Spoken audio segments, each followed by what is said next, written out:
संगमनेरमध्ये भारतरत्न डॉक्टर बाबासाहेब आंबेडकर यांच्या 135व्या जयंतीनिमित्त आयोजित कार्यक्रमात मोठा वाद निर्माण झाल्याचा धक्कादायक प्रकार समोर आला आहे। जयंतीनिमित्त शांततेत सुरू असलेल्या अभिवादन कार्यक्रमात अचानक डीजेवर व्यक्तिगत आणि उडत्या चालीची गाणी वाजवण्यात आल्याने वातावरण तणावपूर्ण बनले।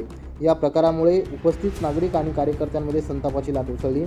डॉक्टर बाबासाहेब आंबेडकर प्रतिष्ठानच्या वतीने व्याख्यान आणि जीवन गौरव पुरस्कार सोहळा सुरू असताना काही कार्यकर्त्यांनी मुद्दाम गोंधळ घालण्याचा प्रयत्न केल्याचा आरोप देखील केला जातोय। वारंवार सूचना करूनही डीजेचा आवाज कमी न करता उलट वाढवण्यात आल्याने परिस्थिती अधिक चिघळली। या संपूर्ण प्रकारावर आमदार सत्यजित तांबे यांनी तीव्र संताप व्यक्त करत पोलीस प्रशासन काय करत आहे असा सवाल उपस्थित केला। राज्यघटनेवर, देशाच्या संविधानावर, या देशाच्या विचारावर प्रेम करणारे इथं जमलेले सगळे माझे बंधू भगिनी यांना मी भारतरत्न डॉक्टर बाबासाहेब आंबेडकर यांच्या जयंतीच्या निमित्ताने खूप खूप शुभेच्छा देतो। आणि पोलीस प्रशासन तिथं कोणी आहे का रे? पोलीस म्हणून तिथं जर पोलीस कोणी असेल तर तो डीजे तातडीने बंद करा। जोपर्यंत हा कार्यक्रम होत नाही तोपर्यंत डीजे चालू देऊ नका। त्याच्यानंतर तुम्हाला काय डीजे चालवायचा तो चालवा।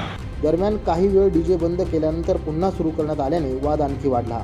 या प्रकरणी वंचित बहुजन आघाडीच्या राज्य प्रवक्त्या उत्कर्ष रुपवते यांनी नवतेज महाराष्ट्र वृत्तवाहिनीशी बोलताना डीजेचे कार्यक्रम संध्याकाळी असतात, मात्र प्रतिष्ठानचा कार्यक्रम सुरू असताना दिवसात जाणून बुजून डीजे लावण्यात आल्याचा आरोप त्यांनी केला आहे। तसेच पुढच्या वर्षी देखील हा कार्यक्रम होणार असून अशा प्रकारचे गैरवर्तन होऊ नये यासाठी पोलीस प्रशासनाशी भेट घेऊन निवेदन देणार असल्याची माहिती देखील यावेळी त्यांनी दिली।